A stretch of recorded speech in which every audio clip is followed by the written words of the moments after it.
Real Talk is proudly sponsored by Y-Way P20 Pro and MTN. MTN.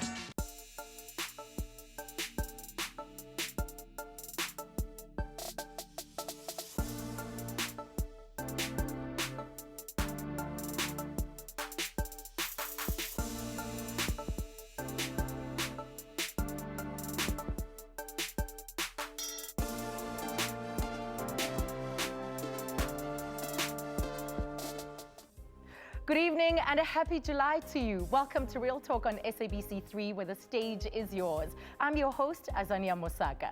Tonight, we put the focus on the annual Mail and Guardian 200 Young South Africans list. Every year, the Mail and Guardian profiles amazing under 35s who've used their interests, talents, and expertise to make an impact on society. And tonight, we'll meet some of them and find out more about their journeys. Let's first welcome Samantungwa Khumalo, Supplements and Special Projects Editor for the Mail and Guardian. She's responsible for heading up the team that develops the Mail and Guardian supplements and sponsored content, including flagship projects such as the 200 Young South Africans. Zama, welcome to the show. Thank you so much for having us, Azza. You are an impressive young woman yourself. World Economic Forum Global Shaper, you were an executive at Power FM, and now here you are spearheading the special project at the Mail and Guardian. Yeah. Why is this project so special to you? You spoke with so much passion at the launch night. You know, Azza, I think I'm a young person, and having the opportunity to spearhead this particular project has been one of the most humbling experiences I've ever gone through. I mean, when I think back, this project has been around for 14 years now. And I remember the first edition that came out when I was 14 years old. I actually still have the copy of it. And back then, it used to be the top 100 young South Africans to take out for lunch. And they'd even ask them, like, what's your favorite restaurant? And over the years, I've seen the list, you know, transform, go from top 100. The one year I remember it was top 300, and then settle down to top 200 and being consistent. And I mean, I remember the one year, it was probably 2014, so I was 24. I even had it on my vision board. And I thought to myself, I also want to make this list. And so for me to now be spearheading the team, you know, for the second year running is so surreal. It's almost like a full circle moment, because there was once a time when I was a teenager thinking I want to be on that list. And now, you know, your name goes on the credits as being the project lead. So full I think, circle indeed, you know, full circle. But the thing about this is that it lauds these young people. The editor of the publication actually wrote that so often you talk about the hard issues that this country has to deal with. So this is an opportunity for all of us to delight in the wonderful work that young people are doing. I think, you know, one of the really incredible things about a project like the 200 Young South Africans is that it really has become the hallmark of what South African youth have to offer. When you think, I mean, one of the greatest examples that I give about what this list actually means is when somebody lands at OR Tambo or any other international airport for the first time in South Africa and they pick up this particular supplement, it gives them a representation of what young South Africans have to offer. And the way that we curate the list and we sort of compile the list, and we'll speak a little bit about sort of the process, but it's such that you want it to be representative of the breadth of what South African youth have to offer. So from somebody who may have grown up in a fairly middle class suburb, went to UCT, went to like a corporate, went to Oxford, to another person who probably grew up as Zola and then went to Wits and is now like working in a Sandton firm. You want to be able to recognize all those stories from people who come from remote villages that a lot of us don't even know, to people who live like very metropolitan lives and they're like city slickers. And I think over the years, and certainly like of late, we've been very deliberate in making sure that it speaks to the different stories that we as young South Africans have to tell, and the opportunities and the potential that we have, and the opportunities that we're really like grabbing by the horns as much as we possibly can. It's quite an interesting nominations process because I could be watching what you're doing as a young person and feel that you're worthy to be nominated. So take me through the criteria. Like, you describe some of the nominees, you feel like they're your babies, your kids, because you get to know them in a very intimate way. And so every year we open up the call to nominations in the beginning of the year, and we literally invite the public to nominate who they think should be making the 200 Young South Africans. And over the months, we're shortlisting as the nomination period is open, because we receive thousands of nominations every year. And so as we're like nearing the cutoff date, we're making sure to also just sift through. And we always urge people to put in the best nomination possible because it really is nomination based. Yes. So it's not sufficient, for example, to say, I want to nominate Uzamantungwa, I think she's amazing and she's such a trailblazer, she should make it on the list.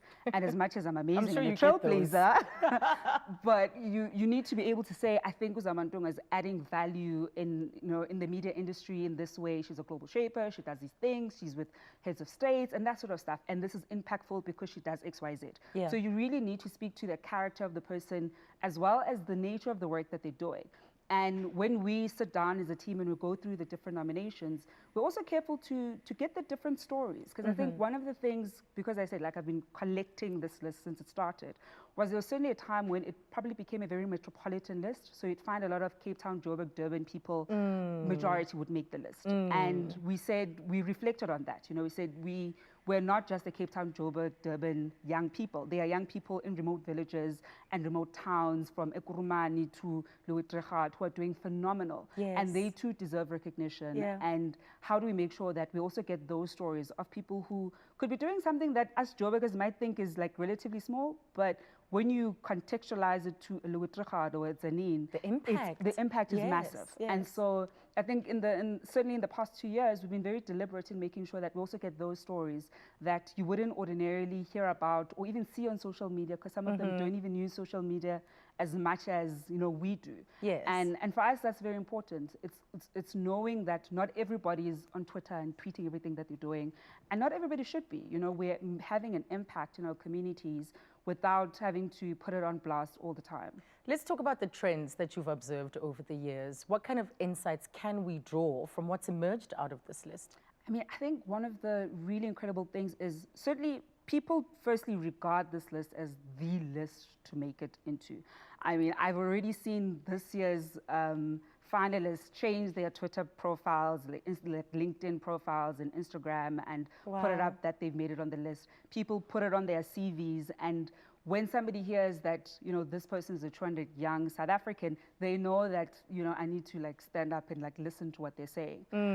But I think what's also interesting, for me, one of the biggest trends, certainly for this year, was previously, you'd find that your arts and entertainment and film and media, and I think even civil society to a large degree, would be the largest sections of this particular supplement. And last year, we also received quite a lot of nominations in those particular categories. This year, however, we received the highest number of nominations in the science and technology category. That's so impressive. And the most number of people is the science and technology category. And when you look at just the nature of the work that people in that category are doing, it's phenomenal. And I think for me, it was just interesting to see that young people within, like in STEM, are being nominated. Because you also tend to find that those are the people who kind of shy away from the limelight. They're in their labs, exactly. And now people are nominating them firstly. So I think that's a big deal, that they're being nominated, some are nominating themselves, and they're seeing value in also getting the kudos for the work that they're doing. Yes, and you talked so beautifully about the unseen hours. Oh, yes. That, yes, there's certain things you put on blast, but away from the sharing, from the posts that people are making, there's a lot of hard work, a lot of long hours spent. I mean, I know as a young person and as a young person who's sort of an overachiever, we often do a lot of things and we put it on social media, you get the likes, and sometimes your project trends, or if you start a nonprofit or a business, and sometimes the nature of the work that you're doing requires you to be on social media and put your work out there because you want more clients or, and that sort of stuff. But really, one of the things that this list does is it's really recognizing young people's unseen hours. And it's so important for them to get that nod, that it's not just about what we see, but also the things that you do that we actually don't see. And to them, we're saying, we see you, you matter, and you deserve it, and you're important. Absolutely. Well, well done. It was so uplifting, especially when you look at the milieu of things that get us down in this country. This was one of those occasions where we could beat our chests with pride. Well done, Zamantungwa. Thank you so much, Aza. Well, as you've seen, 200 young people made the list from a massive pool of 2,500 nominees. It was awe-inspiring for me when I attended the main event, which took place in Johannesburg this past Thursday, to celebrate these young under 35s and their various contributions to South Africa. So after the break, I'll have a sit down with two youngsters who were acknowledged in this year's list under the business and entrepreneurship category. Stay with us. You're also welcome to drop us a 20-second voice note and tell us which young person in your community we should be taking out for lunch. And the number is 072 4455 835. We'll be right back.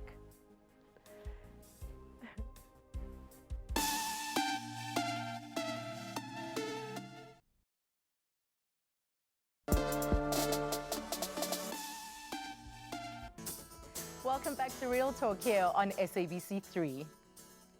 Joining us on the Real Talk couch is Kutlwano Hutamo. Being the first person in her family to go to university and acquiring an MBA, there are many reasons to celebrate her as a successful entrepreneur. Kutlwano, it's great to have you here, and well done, by the way. Thank you for having me, Azania. I'm very happy to be here. So, Nzamantunga was talking about the nominations process. It's often the work that you're doing, your determination, your passion that catches the attention of other people. Do you know who put you on the list? Yes, a friend of mine insisted that I just stop with the self-doubt and actually just go for it. And she said, I'm nominating you. You should nominate yourself and get other people to nominate you as well. And then I was like, okay, I'll do it. So what was with the self-doubt? Is it that you don't trust that you are worthy for that kind of recognition? Because I imagine it's a thought that goes through a lot of other young people's heads. I think it's just that I'm so hard on myself. You know, after getting the junior degree, then I'm like, no, I'm going to get my honors. Then I'll have the graduation party.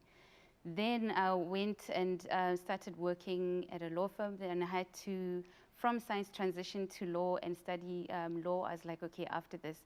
But then I studied a master's afterwards and then the MBA. And it's always like after this, because I think I'm so hard on myself. I just keep shifting the goalposts. The finish line is just never still. It's never enough. It's never Exactly. enough. More. Yeah, so she said, stop it now. Just do this. So you were the first person to graduate in your family, and it wasn't easy. No, it wasn't easy. My sister got a diploma from University of Technology, and then I went to University of Pretoria. Yeah. But I can definitely say that it wasn't easy at all. Having come from a family with domestic violence, my mom left my stepfather, and then when that happened, we had to, you know, establish ourselves and actually start afresh as a family, and it was difficult to such an extent that there would be times when we'd go to school with just having eaten porridge, and the next meal would be after school. So yeah, which is why I always remember the moment when I graduated or when I finished my high school and my mom put down whatever she was doing. She's a designer. She switched off the machine and she was crying and she was like, oh, you've made me so proud. I can't believe that you passed so well. I finished in the top 10 and, you know, we've been through so much. And that moment just always brings tears to my eyes. I can see you getting quite emotional recalling that. Yeah, exactly it is. That. It's quite emotional. So you started Washesha. Yeah. What does it do exactly? So when I was doing the MBA, we had to come up, pitch an idea, 60 seconds elevator pitch in the entrepreneurship module. So I pitched a concept grocery store that would deliver groceries within an hour, because I'm a lazy shopper and I would wait until the last carrot before I go grocery shopping. So I thought, what if there would be a service that could bring me groceries within an hour, 2 hours when I need it, and I don't have to go to a store. I would love to go to the store to shop for clothes So and you looked shoes, at your yes, own but needs? groceries, no. Yeah, exactly. And then I started trying to find out if other people would be interested as well, and there was an interest. I'm putting my hand up. Yeah. I'm putting my hand up. So that's how Washesha Groceries was born. That's amazing. But you're also quite focused on ensuring that you have a black supply chain. Yes. Why was that imperative for your business? Because we are seeing this trend of very pro-black business consumers emerging. Yeah, exactly. So black consumers, a lot of them support me. And also I know how difficult it is as a black person to just get a chance out there. You know, so I wanted to be one of those person or people who could provide that platform for Black people to sell, whether it be soap, eggs, or organic produce. So we're deliberate about going out there and meeting these people who are creating quality products and then just putting it onto the platform for people to have that choice. Yes. Yeah. Well, it's incredible. I wish you all of the success in the world. Thank you very much. With this kind of passion and determination, it can go anywhere. It can go anywhere. Well done. Thank you. Right, so there you have it. That is Kutlwano's story. Well, globalization has led to an increase in bridging various spaces between the film and media industries in different countries. It's also broken many language and cultural barriers. The aim of the M&G Top 200 Film and Media categories is to highlight those who have showcased their passion through integration and in ways that have influenced human culture. We'll chat to the top 2 in this category after the break. Don't go away.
Welcome back to Real Talk with me, Azania. If you've just joined us, we're shining the spotlight on some of this year's Mail and Guardian Top 200 list nominees. The film and media category is always very exciting as it brings attention to real stories that make us question and interrogate where we've come from and where we're going. This year, the SABC sponsored the film and media category. And on behalf of Real Talk, from the team, we'd like to send a huge congratulations to Zoe Brown, presenter of the Espresso Breakfast Show on SABC3, for her contribution to the entertainment industry. Take a look at her message of gratitude. Hi everyone, I just want to say thank you so much to the Mail and Guardian for choosing me as one of their top 200 South Africans. Not only is it a huge honor, but I realize the big responsibility that comes with it. This is a platform I need to use and make sure that people are left inspired and want to do better for themselves. It's definitely not a platform for self-serving. So thank you for choosing me, and to each and everyone that's also been nominated, congratulations. And if you're aspiring to being one, you know what, it can happen. I'm still surprised it happened to me.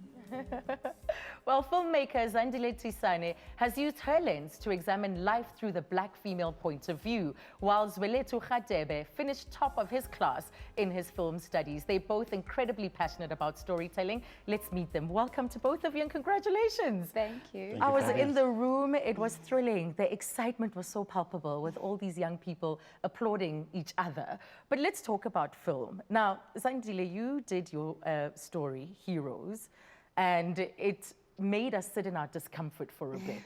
So it tells the story of a neighborhood where a Black family moves in, and the white community gets together to talk about this new thing. It's like, how are they going to deal with this Black family in the neighborhood?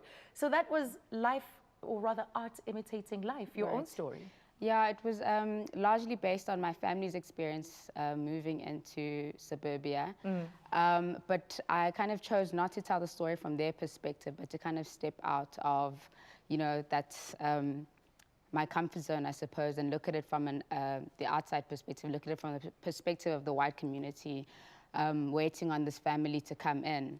And the way that the story came about was through stories that my sister had heard from the community before we had moved in. And I found it kind of funny, actually, in a way. Because it is dark comedy. It is dark comedy, Yes. and I suppose that's something I'm very interested in. And I think South Africa's stories lend themselves to, you know, quite a dark comedy. So, yeah, I took a stab at it, and that's the story that came out. And it's beautifully told. Thank you. Congratulations. Thank you. And Zulethu, tell me about Egg Films and the work that you do there.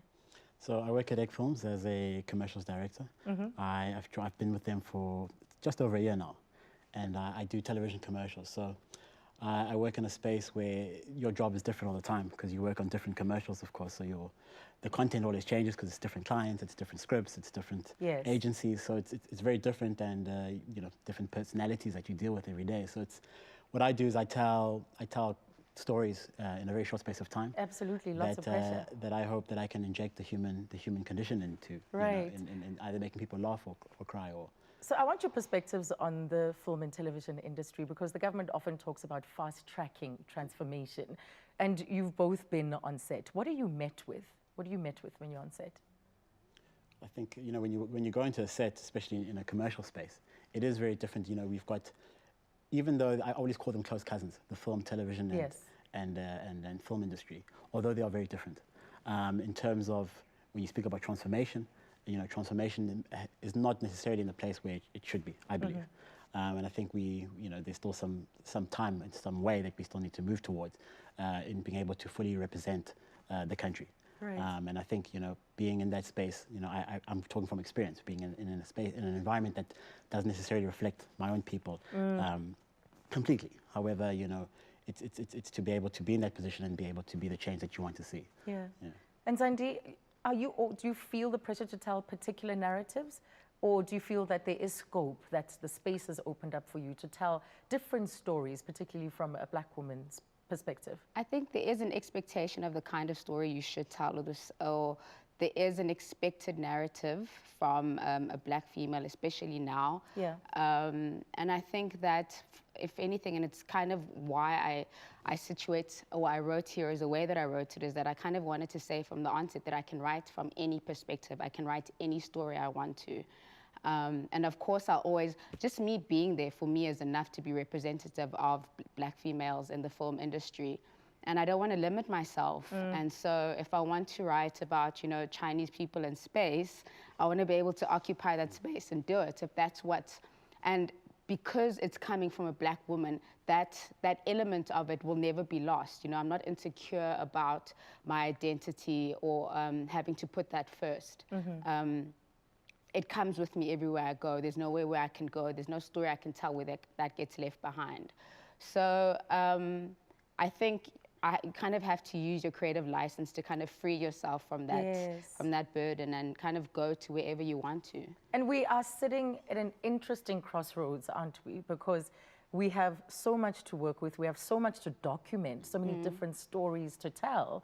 You're sitting in a prime position. Absolutely. Yeah, I mean, there's no shortage of stories to tell, even just from South Africa alone. Yeah. And I think even the stories that we're used to hearing, let's say, for example, the apartheid narrative, we're so used to that being told in the same way that even revisiting those same narratives and telling them in completely new ways and reinventing how we understand our past, because we understand it in a very set way. And I think there's a lot of nuance that gets lost in retelling the story the same way. So yeah, I mean, I don't think we're going to run out of content anytime soon. No, you're sitting quite comfortably. Yeah. Absolutely. I think, you know, the personal narrative, I think, is always the best place to start, because you have a narrative in yourself and the type of experiences that you've experienced as a person. And I think starting from that point of view, I think, you know, being a filmmaker and starting to tell stories at the beginning of my career, I looked at what I knew best, which was what I had experienced. And from then looked at how, when you research a specific environment or a specific thing that you're not aware of or you don't know so much about, how you can still inject some of your own experiences into it to make it feel real and authentic. Yeah, so the perception remains, especially with this industry, that it's very hard to get into. young people want to get into this particular industry? I think we get confronted with these questions all the time. So is it still, does it remain, does it have a higher barrier to entry? I think it's very competitive. I think today it's a lot easier to tell stories. I mean, I'm not so old, but I know that technology has advanced in such a way that it's a lot easier to get to tell a story, for instance, because of cell phones, cameras. Before it was just filming and waiting to develop that took so long. To screen your own story. Exactly. So, and you've seen with kind of the growth of social media how stories have become such a big platform. So I think it's just, you know, and I always say that the freshest idea is your own idea, which comes from your own experiences and that comes from yourself. And I think that when you're bold enough to tell your own stories, which I was afraid of for so long, you start to really get the recognition that you start to formulate a voice, I think, sometimes, which will be unique to you because it's your life experience. Yes. You know? And Sandy, what does being on this list mean to you? What is getting this nomination and acknowledgement? You know, it's so interesting because before I got on this list, I was one of those people who thought, lists don't matter. You know, these things they don't really mean anything. Yeah. Until you get on and you're like, oh, well, thank you. I mean, I'm very honored to be on this very esteemed list. I think for me, more than getting onto the list, the experience of being there on the launch night was remarkable for me because of the kind of people I interacted with. I started to realize that in the film industry, you only ever see other film people, other creative people, and interacting with like a rugby player and someone else who's doing their PhD in neurosciences kind of opened my idea of what the world is. Fantastic. Well, congratulations. Thank you. Thank you. Well, after the break, we zoom in on science and technology as a category, as well as justice and law with 2 female trailblazers. It should be interesting, so stay tuned.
Welcome back to Real Talk. Well, how often do you hear that science and technology, that space is where it's at?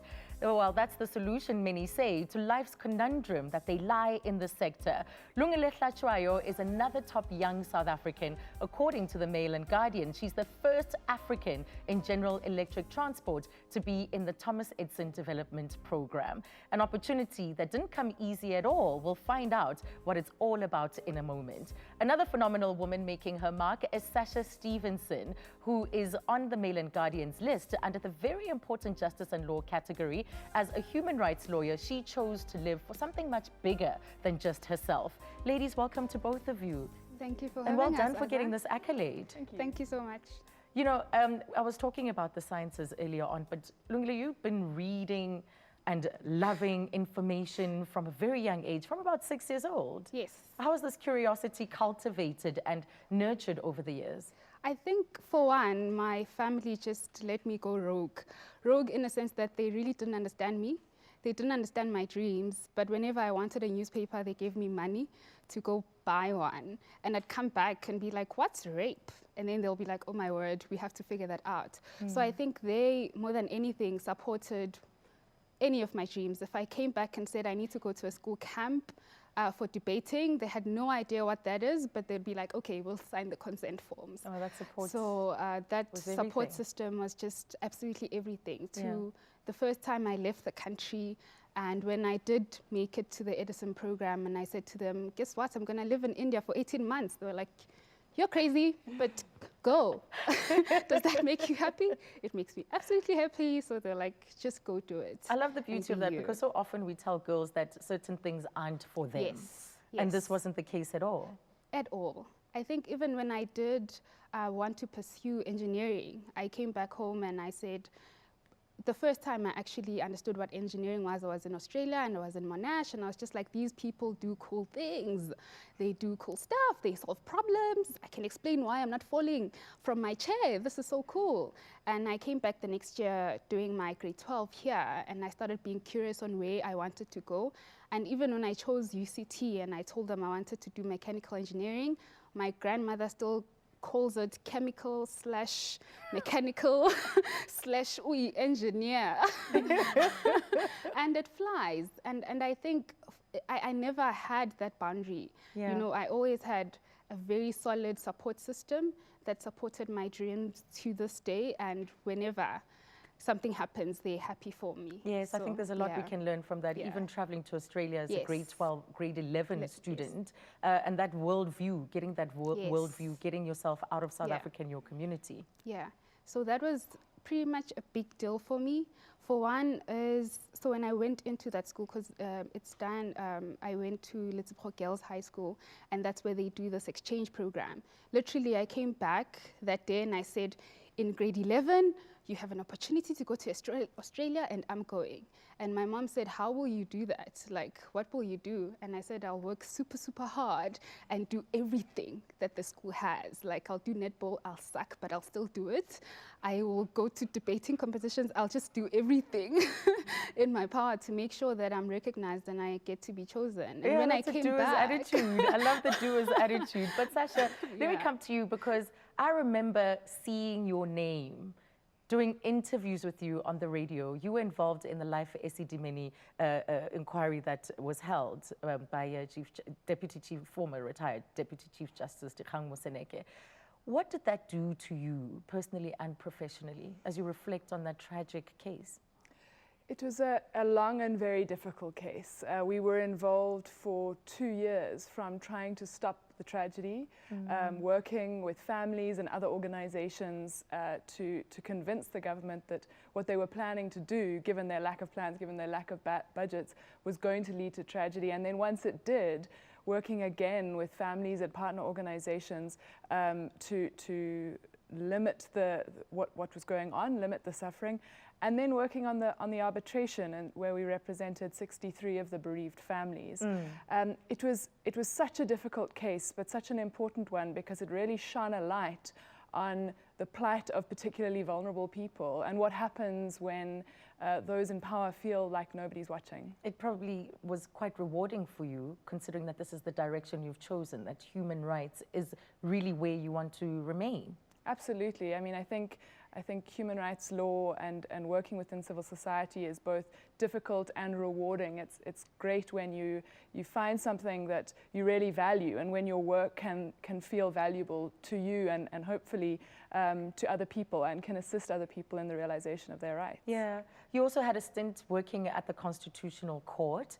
And do you think that many of us truly appreciate and understand what this Constitution is all about and what it's meant to deliver in our lives? I mean, the Constitution is such a powerful document. It really is so empowering. And when we speak to people in communities where we work about the rights that are in there and how you can realize them, and that it's a document you can really use. I think it opens a lot of people's eyes. My experience at the Constitutional Court was amazing. I got to work for the former Chief Justice, Justice Pius Langa, and it was in a year when the first cohort of judges were leaving, and so there were loads of socioeconomic rights cases. A lot of the big important cases came to the court, and so it was really exciting as a young person to be involved in something like that and to really see, in some ways, the coalface of the development of the law and the realization of socioeconomic and other rights. Well, you have a lot of keypad or typewriter activists out there.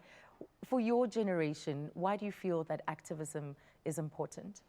You know, I think clicktivism is easy, but really it takes people standing up for their rights. Yeah. It takes people saying, this isn't okay, this isn't good enough for me. And I think I find it really inspiring working with the clients I work with whose rights have been violated and who insist that that's not all right, and that will fight and that will push through very difficult circumstances to ensure that those rights are realized. So I think that's really inspiring and really important, as you say, in an age of social media where it's easy to like, but it's not that easy to march or to stand up. Yeah, yeah. And I think that's why when you find young people choosing the path that you've chosen, it's even more inspiring. So ladies, how does this nomination feel? What do you think it does towards the legacy and pushing you to continue the work that you do? For me personally, it has forced me to look outside myself, because you don't want one of you. You don't want to be the first black whatever forever. You want more people to actually take interest, say, in engineering and science, and actually understand what an engineer does. So for me, it has really forced me to look back and say, how can I give back? How can I be more? How can I do more within my community and touch people's lives and actually show them that you can start from Soweto and end up across the world if you want to. And Sasha, this accolade, the whole office at Section 27 must be so proud. Yes, I'm really fortunate to work with an inspiring and brilliant group of people at Section 27, and now to have met the wonderful people who are on this list, it's really just such an honor. Well, well done. Congratulations to both of you and the nominations that you received. Well, I hope you are more than a little inspired after hearing from our guests, hearing what these young South Africans are up to on a daily basis. Progressive and definitely world-changing is what they are. Don't worry, we're not done quite yet. You can join us for more on this year's Top Young South Africans as chosen by the Mail and Guardian, as I talk to women who are in two different fields but took their love for their careers all the way to PhD level. We'll be back in a moment.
Welcome back. Zamasele is an art historian and Zolega Philander Palmer, an offshore benthic ecologist. They are both leading women in their fields where they are up against great odds in environments that are probably not as welcoming.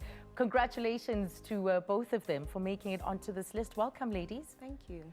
Let me start with the fact that you are up against incredible odds in environments that are very challenging because for you, you are an art historian.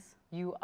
There aren't a lot of female scholars in this space as it is. Not at all, especially black ones. Yes. Yes. And then when we look at your work as well, it has to do, you are a diver, for instance, you've led a research team, and we also don't find many leading black women in this space. You work within the Department of Environmental Affairs. So would you say that you've both have had to work twice as hard to prove that you are half as good? Most certainly, but I think mine actually, my working hard goes further back. Yeah. In the sense that it's been a journey that nobody in my family understands or understood. It has earned my being disowned by my grandparents at second year and having to work several jobs just to get myself through varsity at undergrad level. So science has not been that welcoming to me in the sense that even when I got to an honors level, there was a lot of, you can't do this. Why are you exploring such a foreign medium? And then moving to master's level, it was more, you can't do this, nobody has done this before. So from my side, it was just really trying to show everybody else that I can and I will. And I most certainly did. Got the job at the Department of Environmental Affairs. And in a year of getting the job, okay, I guess when I started, I didn't know anything, right? I had never been to sea. I had never seen any of these pieces of equipment. And there I was having to start from fresh, and I had a year. And I soon realized that in that year, I need to advance myself, which I did. So yeah, it's been a constant journey of being told that you can't do it. And even when you do it, there is no acknowledgement or recognition. Right. Yeah. My heart goes out, like I can just feel every single step that you've had to take filled with obstacles. Yeah. So this nomination must be very affirming. Yes, it has been and it is. And it came at a time where I was actually ready to give up. When you always in a space where there's so much negativity, in a space where no matter how hard you try, no matter how many hours you put in, you just never get anything in return. But it's also a space where I realized the significance of being, in a quite dominated, white-dominated, particularly male-dominated field. I wanted to stay in that space because I knew that I needed to pave the way for the next black female offshore scientist. And that's what I always say when I do my outreach events, when I speak to kids. And I'm like, I'm waiting for you. Come, I'm waiting for you. You can do it. The path is laid. Yes. Yeah, So, but it's been rewarding. I can imagine, so and we'll talk ways. about that because you've worked in rural communities. You are talking to policymakers, making sure that their voice is heard. But Zamasela, when we look at the voice of women in not only reflecting on our history, but in producing work, it's often unheard, it's often neglected. Is this one of the passion areas for you? Yes, it is. Particularly the voices of black women in education, or particularly in academia, where even students that I teach, they never think that black women are producers of knowledge or makers of knowledge. And so to be present in that space, to articulate part of my lived experiences and integrating them into my writing and my research, I think it's very positive in many ways, particularly for young black women, because most of them do not see themselves in these spaces, particularly at a professorial level. Not that I'm a professor yet. However, I mean, there's very few instances where I interact with black female professors. They may have a high visibility in the public, but in the everyday spaces of academia, black female professors do not have that kind of visibility. I've certainly never been taught by one. And I know that it would have been really affirming to get, to have that image in front of me right at the beginning. Because there is power in representation. There is a lot of power in believing that you can as well. So we've heard from Zoleka from the science perspective, but now there's also a lot of debates often that the arts have to defend themselves constantly about their place and value in society. So you have found a way to tackle present-day issues that we're wrestling with as a country and linking them to narratives within the art space? Yeah, it takes a lot of thinking outside of the box in order to be able to link art into everyday practice or everyday thought, because we always have to defend ourselves, well, from critics who will always say, well, that is not really art. You know, there's always this pervasive question about what is art. Art is in the everyday. Art is in every image. Certainly, art historians are there to make knowledge about images, to make knowledge about so-called art and everything that is pretty much around it, around us. I mean, yeah, and so it remains one of those pervading questions around what is the role of art, and the role of art is to allow people to tell their stories, to tell their narratives, and to affirm their inner worlds. So I want to come back to you, Zoleka, because you've worked with rural communities whose voices are often invisible, rendered invisible in public discourse. And you are taking this all the way to policymakers. What have the challenges been as far as being heard is concerned? Firstly, I think to just contextualize what I do, I basically... Well, we do have limited time. Okay, so I want you all right, yes, I'll be quick. But I collect baseline information. Yeah. Okay, information that is supposed to sort of advise policy. And in the past, there has not really been any sort of engagement with communities. A lot of areas are demarcated as MPAs, which are Krugers of the ocean, without them really knowing what that means or what it is. So I have been working very closely with several communities, and I guess from my side is knowing their struggles, knowing their challenges, what they understand, what they don't, and trying to actually make sure that out of these areas, something is given back to them. And I hope that you make it all the way, that the policymakers hear your voice and their voice as well. Thank you, ladies. You are truly a source of inspiration. Thank you very much.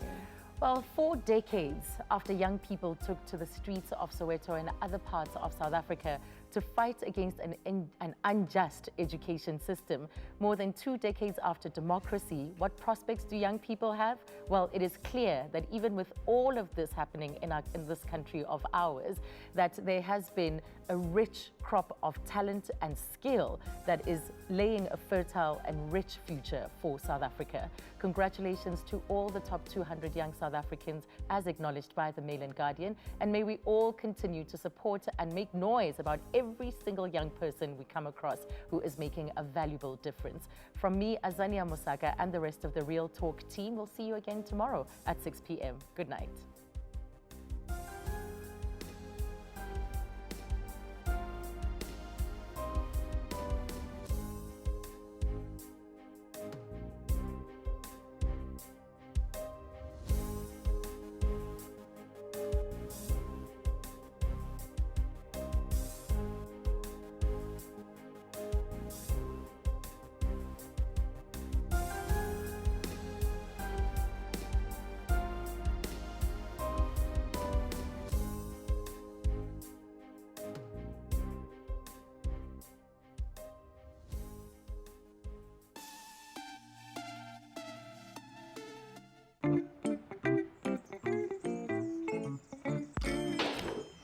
Cheeky.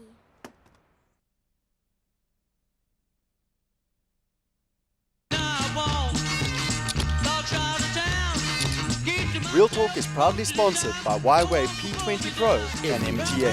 MTN.